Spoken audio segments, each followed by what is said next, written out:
Motherfuckers, welcome. This be lesson 14, finding the flow. And finding the flow, indeed, we are going to do today. So this feels like, again, I honestly have no fucking clue, but this feels like this kind of third installment of this cycles and rhythms theme. So just a fresh little recap. Lesson 12, I introduced the concept of the cycles and rhythms, which again, it's not like anything novel or new, which really, I don't think any of this shit is. It's not anything novel or new. I think maybe what is novel and new is the integration of it all and the systemization of it all into kind of this seamless system, this seamless synergistic whole of all these different pieces put together. So lesson 12, we introduced the concept of the rhythms and cycles and essentially, aligning things with the rhythms of nature and then being able to take those same basic principles and align it to really how you do your work and all the different elements of your life. And the beauty is, hopefully, if you've made it this far and you've been following along and actually doing all of the different invitations along the way, then you're coming to this place. And I believe I've said it before, but I would really give yourself a year to really build this out. And this ties in a little bit with lesson 13, which was the mastering time through timelessness, and how when you're able to realize the fluidity of time, and ultimately you can just give yourself more time, which allows you to be more patient with yourself, because you don't have this idea, which a lot of times stems from this fear and uncertainty that the shit needs to happen all right now. And if it's not happening all right here, right now, or it's not happening at a pace that you determine, then it's easy to just give up. It's easy to stop. It's easy to get sidetracked. It's easy to get detoured, XYZ. It's easy to fall off the path here, which again, not right, wrong, not good, bad.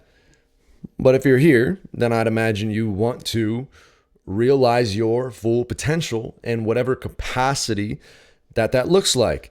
And so doing something that may be that grand of an undertaking is going to take some fucking time, bro. So give yourself some time, and take this in bite-sized chunks. And this really ties into what we're going to get into today. But going back to lesson 12, rhythms and cycles, noticing the rhythms of nature and being able to attune to that within your own rhythms, whether that's the circadian rhythm, day and night, or whether that's a weekly rhythm, a monthly rhythm, a seasonal, quarterly rhythm, a yearly rhythm, or even what would they call that? A quadrennial? I don't know what they'd call that. A 4-year rhythm, or even more. And again, when you recognize the principles, then you can be able to apply that in a lot of different concepts, which is really what I'm striving to do here. And really what I feel like is just coming through me is being able to base this system on basic foundational principles that are really just simple to understand. That's why I purposely, even though, yes, I can draw on these many different modalities and techniques and maps, like, I Ching, Gene Keys, the Tarot, the human design, your genetic profile, there's like all these different things, which is cool. And I think they all have value and merit, and I do recommend them. And by the way, if you are in the Life Collective, you will have access. I've been slowly building out the free resources page, which has links to just a lot of different stuff that personally I found helpful and that I think you may find helpful. So you can check that out.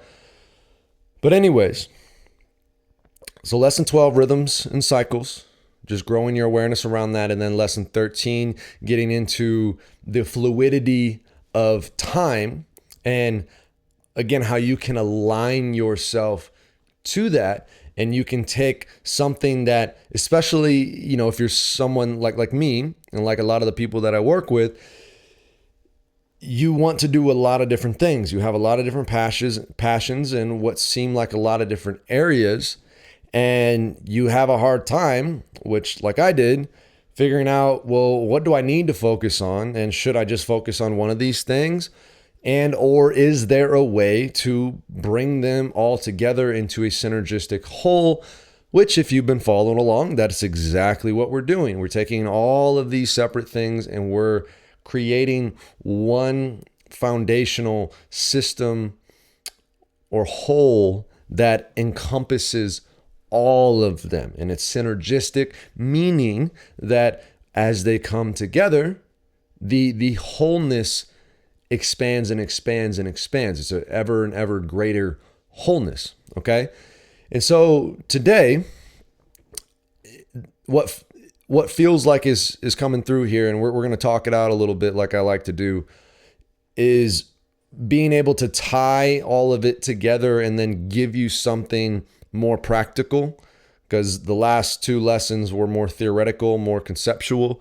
And now I want to give you something more practical, more of like a framework that you can utilize to build on the concepts that we discussed. But first, a little sippy sip. And I feel called to share. It's a little backstory, total side note, although not. So if you watched the last lesson video, lesson 13, I kind of shared a little bit of what I'm currently working on as far as studying law and different legal procedures and really applying that into my life, because that's what I do. Like everything that I teach here is shit that I do and I have applied and I have tested. And it's not to say that it's perfect and it's like a final product. I think there's a constant evolution. But what I'm sharing is the shit that I actually do. And fundamentally, as a coach, as a mentor, as a whatever you want to call it, I feel like all I can authentically do is share my experience. And there might be a little tidbit in there if you are a coach or an aspiring coach or therapist or mentor or whatever, is when you are just sharing what you do, it's so easy. Your job is so much easier. I remember when I first started and I was like first learning things, I felt this pressure that I needed to remember all of this different shit to then just be able to regurgitate it to sound like I knew what I was talking about. And then after a while, when you realize there's so many different things to try to remember, that the best thing that you can possibly do, and really the most effective thing that you can possibly do, is just to share your experience, which is why it is very, very helpful, if not necessary, to live this shit. There's plenty of people that talk about shit. There's plenty of people that write books about shit, talking about shit that they haven't done. There's plenty of people creating videos, creating courses, and getting advanced degrees and getting all kinds of certifications and shit that they don't actually do.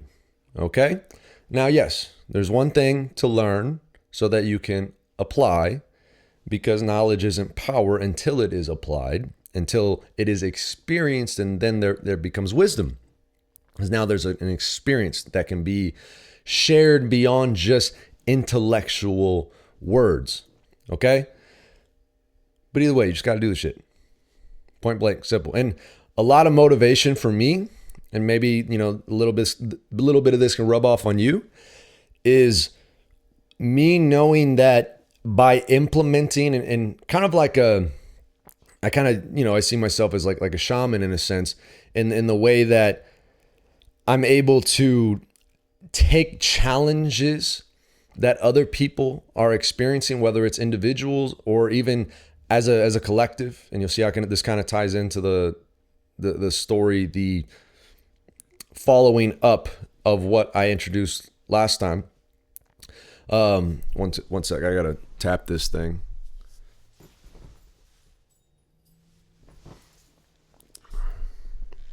my computer, it's a little older. It's like 2014. It's a strong girl. Like she does some power. It's a Alienware laptop. I was gifted it, which I still don't really know who it was. It was like an anonymous gift when I went off to college and then subsequently dropped out of college. But it has obviously come in great use. But she's a little old, and so sometimes the softwares and stuff gets a little finicky. I mean, and so I have to like move it, because if the screen times out, then sometimes it fucks up the recording, which I believe happened in video 12. So just being a little bit more proactive about that. So where was I? Yes. So you see how this kind of all starts to tie in. Lesson 12. Lesson 12 cut out. Boom, boom, boom. I don't even remember where the fuck I was at, but hold on one sec. We're going to sip.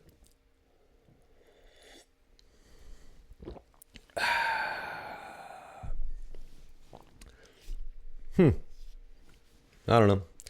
So, anyways, I'll just continue and then, I'll continue with my story, and then probably what I was just talking about might come back up.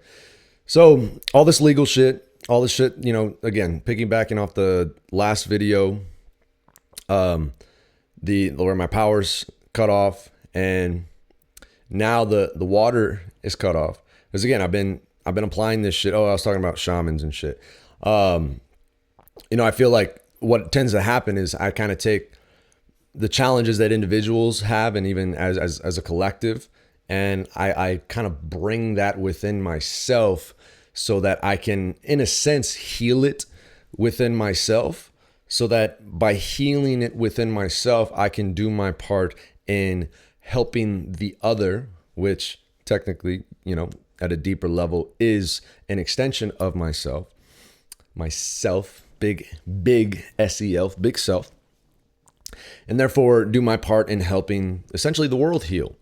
So with this legal shit, with the law shit, so again, I'm not going to go through the whole backstory, but you can watch or listen to the last episode where I break that down more.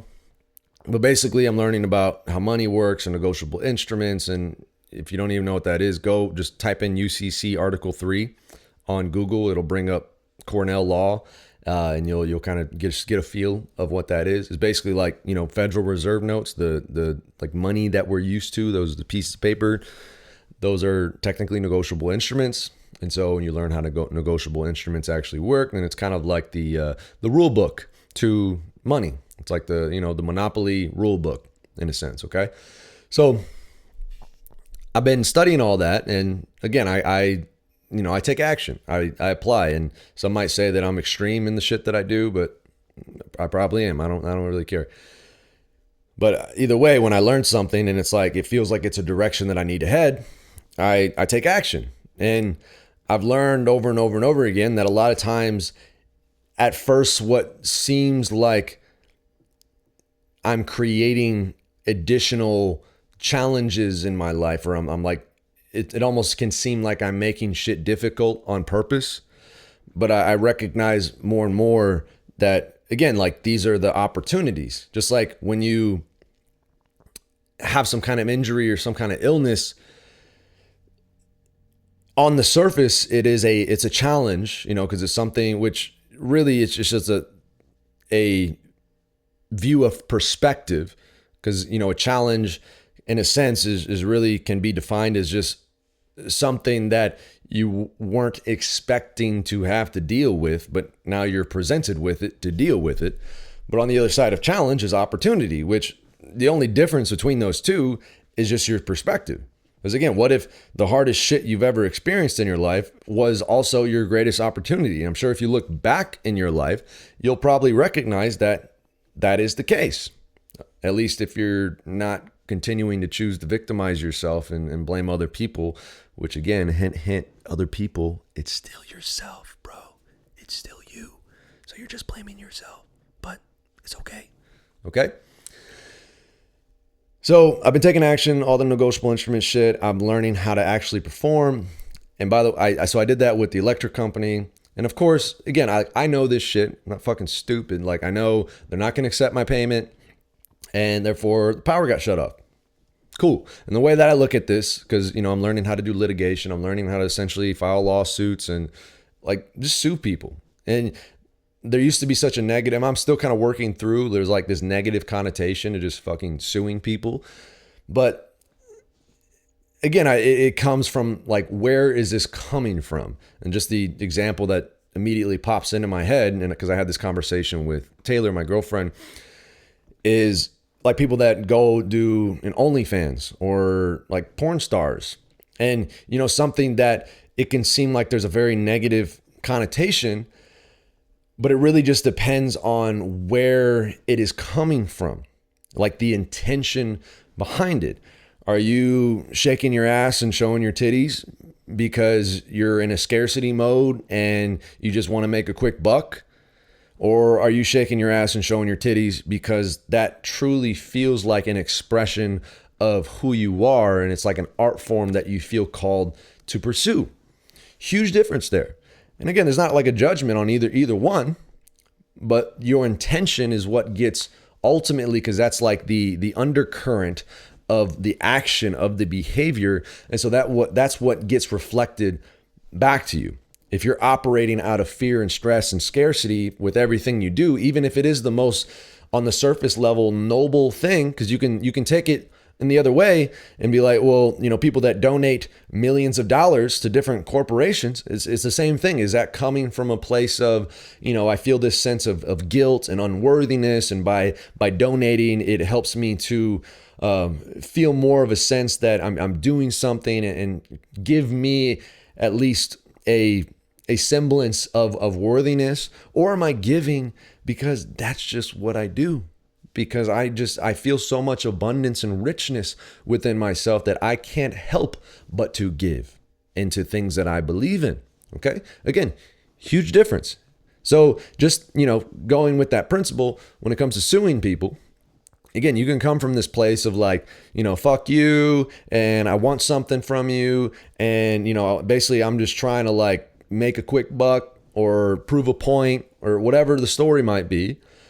Or for me, it's more of like, I am doing what I feel called to do, in the sense that I feel like I'm helping to expose a deeper issue here. And ultimately, I just want the rules that we're all meant to be followed, that we're all, we all kind of sign up to follow these rules.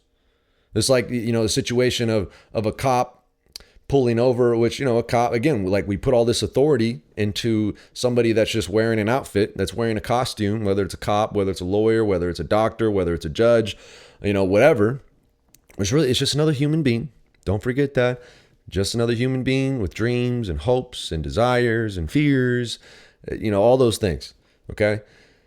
But it's like, if some people, like if we're all supposed to have this standard, just like if you're playing a game, like if you're literally playing the board game Monopoly, and you're expecting that, okay, we're all agreeing on the rules here.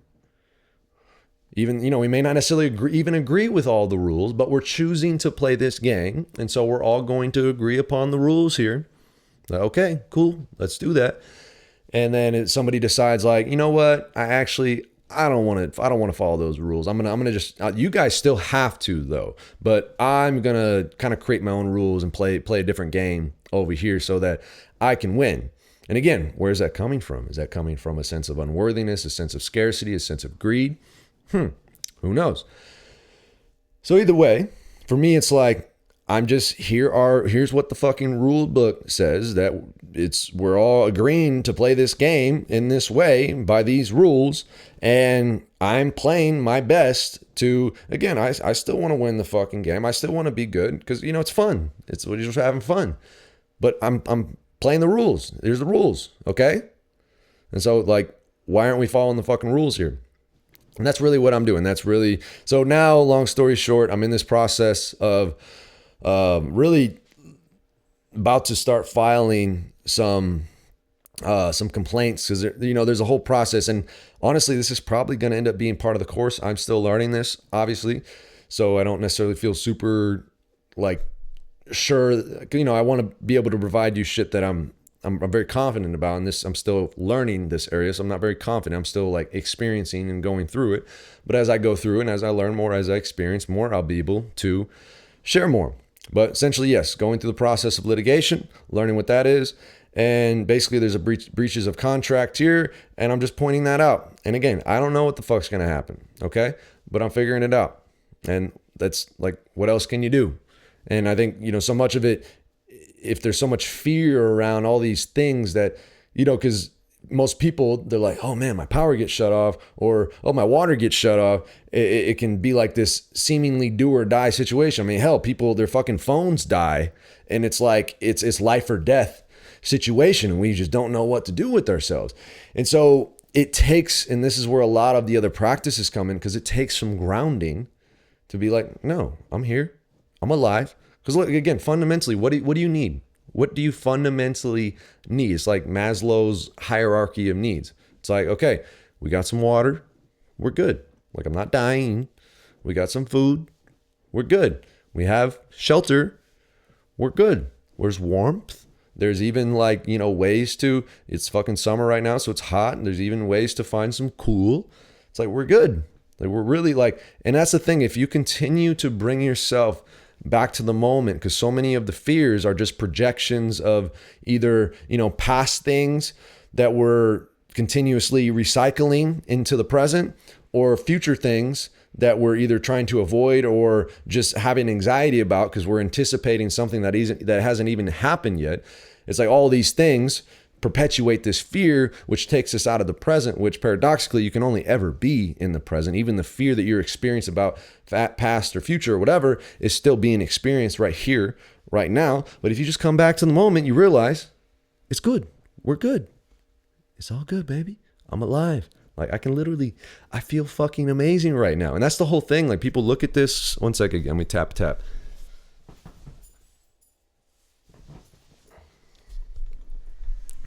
Like, people can look at this shit from the outside looking in, and it could seem like, even with like my parents and Taylor's parents and, other people that I've shared this, which people that know me, and when I share these things, it's like, I'm not surprised, bro. Like, I get it. I see what you're doing. But like, again, they project their own beliefs and judgments about themselves and their own fears and what they don't want or what they're trying to avoid onto others. And for me, it's like, fuck, if I don't have, running power, which, I'm literally powering this whole operation right now. You get creative. That's the cool thing. Like, when you're in that mode where you have to just figure it the fuck out, guess what? You end up figuring it the fuck out. And sometimes, paradoxically, you don't know how to figure it out until you just insert yourself in that situation to where you just need to fucking figure it out. And that's where we're at. So it's like, okay, fuck, power shut off. Okay, well, there's operation. We got to keep doing this shit. What are we going to do? Boom. Solution presents itself. You ask better questions and that fucking answer is right there. Same thing. Water gets shut off. Okay, well, how are we going to do these things? Boom, boom, boom. You figure it the fuck out. Okay, ask the right questions. Solutions present themselves. And we're good. And like, again, for me, like all these things that people get so worried about, if I feel at home in my body, because again, like you could have $1 million, you could have the biggest house on the block. And we know this, like literally, we talk to anybody and we all know this, at least at an intellectual level, but we still have the same cycles that we end up repeating over and over again. But if I had none of that, but I'm at home in my body, I can be happy in the present moment. I'm fucking healthy as fuck. I'm sexy as fuck. And like my dick works amazingly well. I have love in my life. I have support. Like literally, what more could I possibly ask for? And that's why I like this, I'm reading, it's called Kribda by, I'm going to fucking butcher her name, Elena Retort or some shit like that. But she kind of talks about, these different gods, like the god of money, the god of science, even the god of religion, basically like kind of these ideologies and how they end up hijacking our lives because we worship that. And I think it was Joseph Campbell. He said, whatever you can't do without for 3 or more days is your God or something to that nature. So all of these things we put so much value in that we end up losing touch with what is actually valuable. I'm studying A Course of Miracles right now. And even today, it was something of the nature of, I choose not to value what is valueless. And what are we putting so much value into? Here you go. Here's a piece of paper. It says numbers on it. It has ink on it. Here you go. Cool. How much value does that have? Is that actually feeding you? Can you eat it? Is that actually supporting you? Is that bringing more love into your life? And again, I'm not stupid. Like, I get it. Yes, in our society, you have a bunch of numbers in your bank account. Like, it helps you to do things because that's just the way shit is set up. But fundamentally, again, the way that I look at it too is like we put so much value on these things that literally can disappear in an instant. Like, who's to say that, we wake up tomorrow and the fucking economy collapses, or there's a solar flare and the power goes out. And again, I'm not necessarily like what do they call it? A apocalypse or whatever the fuck it's called, a doomsday, whatever. But it's just recognizing the reality of what the potential is. So like, why would I put so much value into something that is inherently valueless? I rather put value into what actually has value.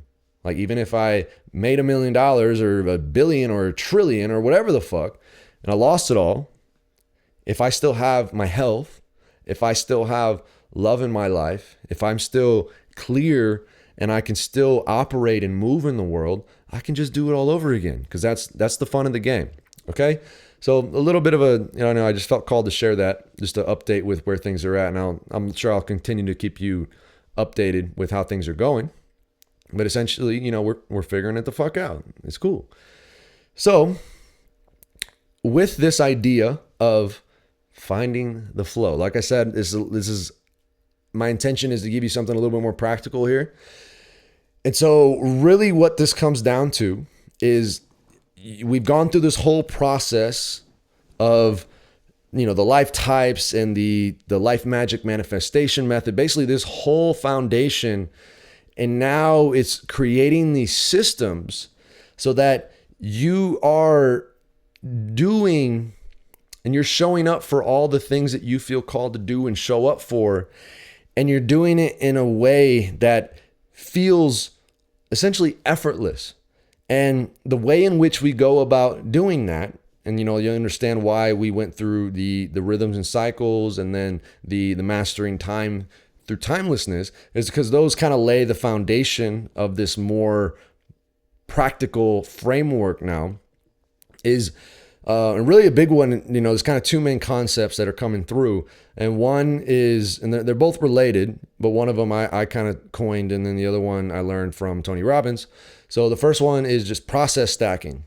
And so if you remember all the way back, I don't remember what lesson it was, but if you remember back, we basically listed out all the things that you love to do. And then I had you distill it down into the very key elemental ones, like basically your non-negotiables.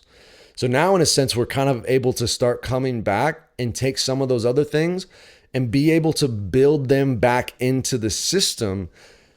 But now that we have this underlying framework and foundation, we can do it in a way that is enhancing your ability to flow. Okay? Because, and I want to really drive this home right now, the main point of all of this isn't to have this rigid structure that you must follow. The main point of all of this is so that you are doing all the shit that you are here to do, and you are being all that you are here to be, which in itself comes by way of letting it all go and surrender. But we have this structure in place so that we can maximize the flow, because that's really what we're trying to do here. We're just trying to flow, like to the point where you don't even have to think about, what do I got to do today? What do I got to do this week? Because we have all of this built-in framework. And I got to restart this camera and tap. We have all of this underlying framework so that Ultimately, all you got to do is just be, because the being is where you flow, and the flow is where your genius is best channeled through. So again, I want to drive this home. This whole system, this whole course, it's not about doing. It's not about doing a bunch of shit. Even though, yes, you are very well going to be doing a bunch of shit, and you're probably going to be doing more shit than you've ever done in your life. And it's going to feel like you're not doing any of it, because it's just a natural expression of your being. Okay? And so all of those different elements. So like, I'm just going to give you an example of me, because this is where, I can give you the framework, but it is very individual in what this looks like, just like with all this other stuff. But I'm going to share just specifically what I do. And one of the big areas that I've really found this to be very powerful is honestly in creating these lessons, because that's one of my key things. So, if you look at your life types and you identified your key processes. So up until then, we haven't necessarily gone beyond the key processes. But now you can actually go back and you can start to take some of those other things that you already know that you love to do. That, remember, if we asked ourselves the question, and ideally you've even experimented with just doing nothing and seeing what is a natural arising for you. So taking those things and being able to reinstall them into the system in a way that actually maximizes your ability to do the key processes, okay? And so what that looks like practically, and again, I'll share just my personal example here. So when I do these lessons, what I do, my exact process, and this ties into lesson 12 and lesson 13, rhythms and cycles, mastering time through timelessness, because instead of trying to do everything all at once, instead of trying to, write and YouTube and blog and train and all this stuff all in the same day, I let myself expand the timeline, because again, the fluidity of time, so you can choose a timeline that works for whatever system that you're trying to build. And so for me, when it comes to these lessons and these YouTube videos, I decided that doing them on a weekly basis is a good time frame. It's a good cycle for me, because it's not so long that it feels like I'm just dragging shit out, but it's not so close together, where I'm trying to make 2, 3, 4, 5 lessons in a week to where it becomes like this stressful thing. Okay. And at the same time, because I've expanded it out, I'm able to actually dive deeper into each individual process to have the greatest outcome. So for instance, when it comes to these lessons, again, I do them week by week, and a lot of times I don't really know exactly what it's going to be. And I'm sure I've shared that before. I don't know, like next week, no clue. I don't know what the next lesson is going to be. But I know that on that week's schedule and how the rhythms are, and again, the more that you do this, the more those cycles will become apparent for you. I know that by next week, it's going to become very obvious by like what the lesson is. And so what I do, because one, I love to write, and that's something that even though it's not identified as a key process, it is something that I still want to nurture. And as you go through life, because essentially what you're also doing here is you're identifying, just like in training, where you may be, in meet prep. And so your main focus, your main emphasis in the training block is maximizing your performance of the lift. So essentially it's like high intensity, low volume.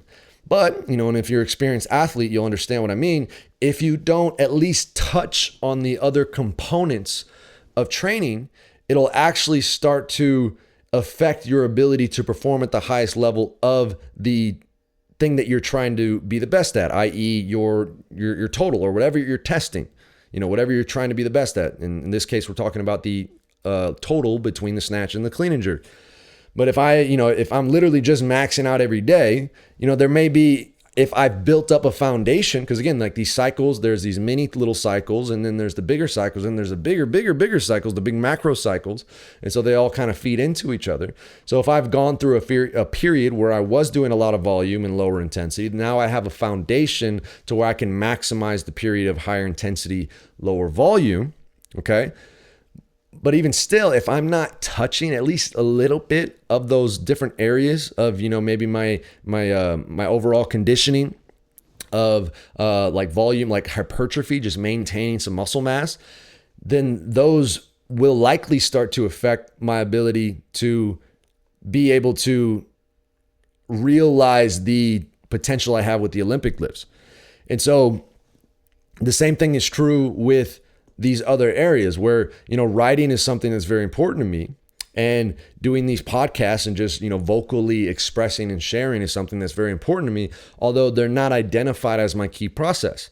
But what I can do is I can actually, which I call process stacking, I can actually take these things and implement them, integrate them within the process of the key process itself. And in this particular example, it's like creating the lesson, the key lesson, where I'm on the whiteboard. That is the key process. And for me to maximize that key process, what I go through, which integrates these kind of, I guess we can call them secondary processes, which are still important to me. And again, like there may be a point, maybe when I'm done with these lessons, maybe I decide like I want to write a book. And so that then becomes my key process, writing, and then I can use these other outlets as secondary processes. And again, like this just changes depending on where you're at within the different phases and cycles of your life. Okay. So specifically what I do, just to give you an idea, on Monday, I write a blog post.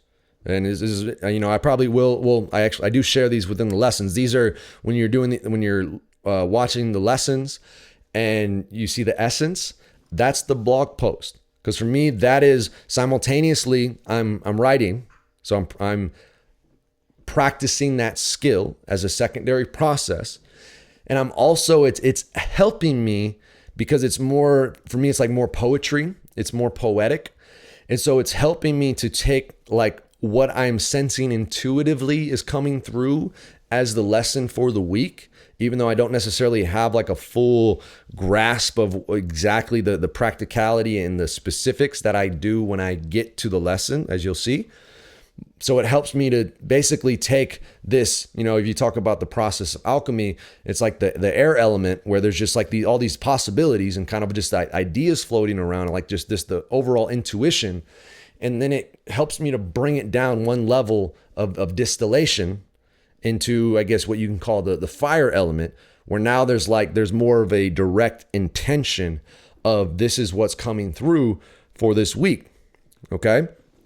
And then, so that's the blog, and I do that on Mondays. And again, like it maybe takes me half hour tops.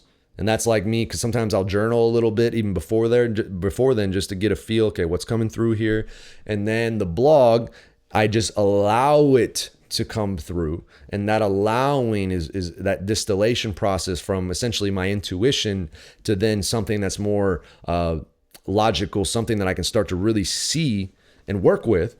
And then on Tuesdays, these are my big, I call them fucking moving mountain days. These are the days that I just get a lot of my work done, a lot of like my main work done for the week, because it's just an open day for me. I purposefully don't schedule any other kinds of like major obligations or anything. Like I do my training, and then beyond that, I start out with this podcast that I'm doing right now. Because the podcast for me, now that I've done the blog, I have a general intention. I have a general idea of the direction that we're heading.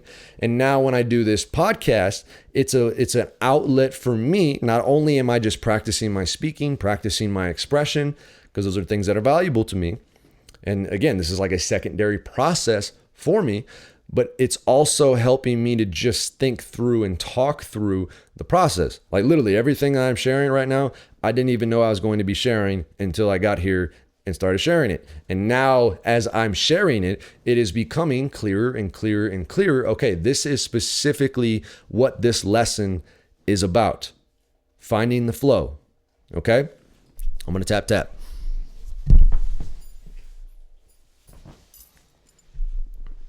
And then literally right after I hop off this podcast here, I know which, like, it's happening literally as you're watching this. Well, I'm doing this live. You're watching a recording of this, but just know that as I'm speaking this, the lesson is forming right now, right in this moment. It is forming. I know exactly what we're going to be, like what the distillation is going to be. So then by the time I'm done with this podcast, which again is more of this like longer form, just free flow, just whatever comes up, whatever I feel called to share, I just I allow that to come up.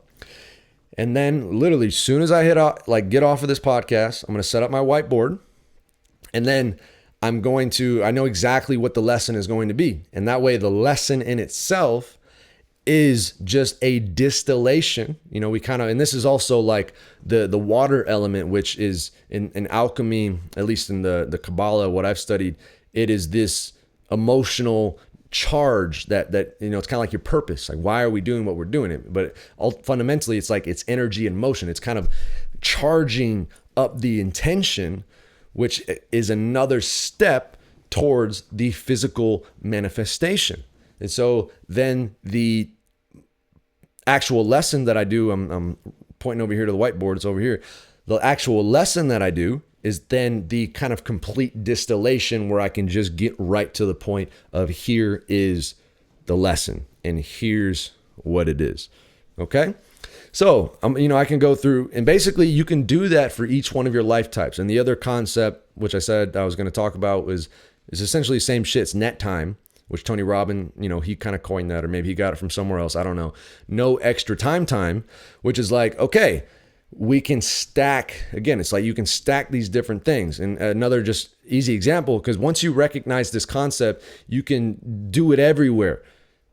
Like when you're cooking food or doing the dishes, you can be listening to podcasts or listening to books. Like you can be studying. It's like there's so many different possibilities. I'm not going to sit here and like try to go over each individual thing, but there's so many different possibilities. So practically what you got to do is look at your key processes within the life types that you've identified, and then start to identify, which you probably already have if you did the exercise earlier where we just listed out, just brain dumped all the different things that you just naturally are inclined to do. You can start to see, okay, how can we combine these things to actually maximize the effectiveness of the key process? Again, maybe that's, the writing into the podcast, into the lesson, or even like the training that I do, where it's like I can stack in, I can do in my warm up, I can do different corrective exercises, mobilizations in my warm up, so that I'm touching on those areas, even though they may not necessarily be the main focus.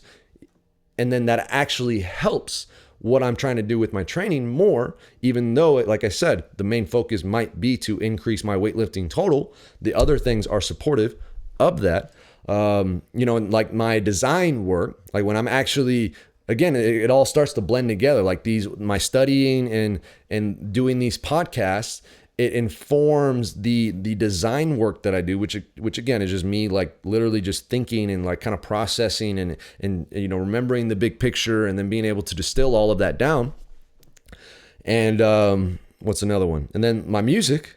So like that's another one too, where as I go through the week, as I just experience life and go through these different things, it actually provides different perspectives and different ideas and different concepts and topics and themes that I can instill into the music. And so again, and I go back to what I said before, think in terms of years, at least just you getting a basic foundational process, which this is kind of coming up, I think exactly on like the 1 year mark. I think we just passed that I've been implementing this system, and it's still been building out the whole time up until this point. So give yourself that time frame to really be able to implement all of these different pieces. But that's the key lesson for today, y'all. Okay. So look at your life types, look at the key processes, and then think about or write down or go back to the list that you already made of essentially all the other processes, and then see how you can start process stacking, and then see what kind of flow, what kind of rhythm that you can create. Because again, you'll start to recognize like, okay, Mondays, I do really well with this kind of work. Tuesdays, I do really well with this kind of work. Wednesdays, I do really well with this kind of work. And remember, fundamentally, all of this isn't to create some kind of rigid structure and program. It's creating a baseline. It's creating the banks of the river that allow for the flow. Because we're just trying to flow. We're just trying to be, because that's how the genius comes through. Okay, that's where the best shit comes through. But we need a little bit of structure to maximize that. And that's where all this stuff comes in. All right. So that's it, y'all. That's what we got for today. Thank you for tuning in. As always, the more I'm doing this, the more excited I am. And I really hope that you're getting some value out of this, because I know that this is powerful shit, and I guess it's my job to really make sure that it gets out there. And if I have any kind of ask for you, because again, this is all fucking free, and it's not even, it's free, and so it's just how I feel called to share it. It's here, okay? But obviously, if you feel inspired by this, if it helps you in any way, the more that you share it, the more we can help this shit grow, okay? So that helps us all out. And remember, the giving is the receiving. All right, y'all. I love you. Thank you for tuning in. Talk to you real soon. Peace.